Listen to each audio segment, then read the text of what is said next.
అత్యంత భారీ స్థాయిలో బీఆర్ఎస్ రజతోత్సవ సభ జరగబోతోందన్నారు ఆ పార్టీ ఎమ్మెల్యే పల్లా రాజేశ్వరరెడ్డి. సభ కోసం 1500 ఎకరాలకు పైగా స్థలాన్ని సేకరిస్తున్నామన్నారు. సభ కోసం స్థలం ఇచ్చేందుకు రైతులు స్వచ్ఛందంగా ముందుకొస్తున్నారని తెలిపారు. తెలంగాణ ఉద్యమాన్ని మలుపు తిప్పిన సభలు వరంగల్లోనే జరిగాయన్నారు పల్లా. అందరికీ సౌకర్యంగా ఉండే ప్రాంతం కాబట్టే ఎల్కతుర్తిలో సభను ఏర్పాటు చేయాలని నిర్ణయించినట్లు ఎమ్మెల్సీ పోచంపల్లి తెలిపారు. దీనిపై మరింత సమాచారం మా స్పెషల్ కరెస్పాండెంట్ పెద్దీష్ అందిస్తారు. బీఆర్ఎస్ పార్టీ రజతోత్సవ సభ ఎక్కడైనా సస్పెన్స్కు తెరపడింది. ఎల్కతుర్తి వద్దే సభ నిర్వహణకు సిద్ధమైపోయారు. సో సభ నిర్వహణకు సంబంధించి భూమి పూజ కూడా చేశారు. వరంగల్ జిల్లాకు సంబంధించిన ముఖ్య నేతలంతా ఇక్కడ పాల్గొన్నారు. సో బీఆర్ఎస్ పార్టీ నేతలు జనగామ ఎమ్మెల్యే పల్లా రాజేశ్వర ఉన్నారు. సార్ చెప్పండి, ఈ సభ ఎన్ని ఎకరాల స్థలంలో నిర్వహించబోతున్నారు? సభకు సంబంధించి ఏర్పాట్లు ఏ విధంగా? సభ నిర్వహణ కోసం అని చెప్పేసి ఇక్కడ ఉన్న కమిటీ అందరూ కూడా మన సతీష్ గారి ఇక్కడ నాయకత్వంలో వహిస్తున్నారు. దరిదాపుగా 1500 ఎకరాలు ఇంకా ఇప్పటివరకే ఇంకా చాలా కూడా వస్తున్నది. కాబట్టి ఈ సభ ఏర్పాట్లు అందులో బీఆర్ఎస్ పార్టీ అంత అనుభవం ఉన్నది భారతదేశంలో ఏ పార్టీకి లేదు. కాబట్టి మాకు ఆ రంది లేదు. బ్రహ్మాండమైన జాగా ఇక్కడ దొరికింది. మొత్తం ఇక్కడ ఉన్న ఊళ్ళు కూడా మేమే మొత్తం కూడా ఇస్తామని చెప్పి రైతులందరూ ముందుకు వచ్చి అడ్జస్ట్ చేస్తున్నారు. ఏ ఊర్లో పోతే ఆ ఊర్లో మాకు ఇప్పుడే ముందు వాహనాలు అని చెప్పేసి ఆల్రెడీ బుకింగ్ అయిపోతున్నది. కాబట్టి ఎక్కడికి వాళ్ళు అక్కడ కథానాయకులే బయలుదేరి వస్తున్నారు.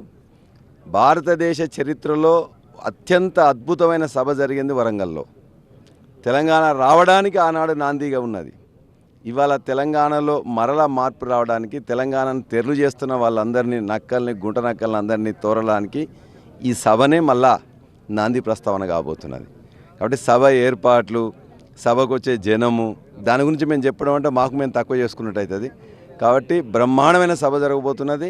ఆ సభ ద్వారా కేసీఆర్ గారు తెలంగాణ తెచ్చిన నాయకుడు, తెలంగాణను పునర్నిర్మించిన నాయకుడు, తెలంగాణను మళ్ళా బాగు చేయబోయే నాయకుడు.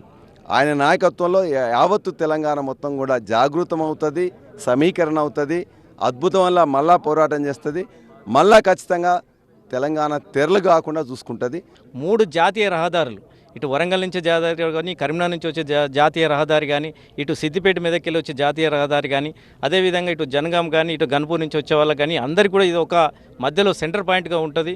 వచ్చే బీఆర్ఎస్ ప్రజలకు అంటే బీఆర్ఎస్ అభిమానులకు కానీ, నాయకులకు కానీ, కార్యకర్తలకు కానీ అందరికీ కూడా సౌకర్యంగా ఉండే ప్రాంతం ఎల్కతుర్తి. ఇక్కడ ప్లేస్ కేసీఆర్ గారు నిర్ణయం తీసుకోవడం జరిగింది. మరి ముఖ్యంగా వరంగల్కి ఈ సభ ఇవ్వడం కేసీఆర్కి సందర్భంగా ముఖ్యంగా ధన్యవాదాలు తెలియజేస్తూ, పార్కింగ్కు 1000 ఎకరాలు, మీటింగ్ ప్లేస్కు 200 ఎకరాలు, మొత్తం 1200 ఎకరాలు స్వచ్ఛందంగా ఇక్కడ ఎల్కతుర్తి ప్రజలు, చిత్తాలపల్లి రైతులు వీళ్ళందరూ కూడా స్వచ్ఛందంగా వారి యొక్క ప్రైవేటు పట్టా భూములు స్వయంగా కాన్సెంట్ లెటర్ ఇస్తూ అన్నీ కూడా సంతకం చేసి ఇవ్వడం జరిగింది. అవి కూడా పోలీస్ పర్మిషన్ కూడా ఇవ్వడం జరిగింది. అందరూ కూడా ప్రజలందరూ కూడా సహకరిస్తున్నారు. ఇది అందరి మధ్యలో ఉన్నాయి.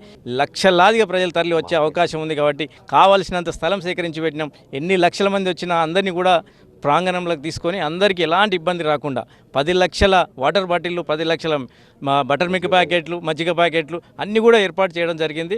సో భూమి పూజ చేసినటువంటి బీఆర్ఎస్ పార్టీ నేతలు ఇక్కడ సభ నిర్వహణ ఖచ్చితంగా ఈ సభ ద్వారా మళ్ళీ టీఆర్ఎస్ పార్టీ శక్తిని చాటుతామని చెప్పి చెప్తున్నారు. కెమెరా పర్సన్ మున్నాతో పెద్దీష్, TV9 వరంగల్.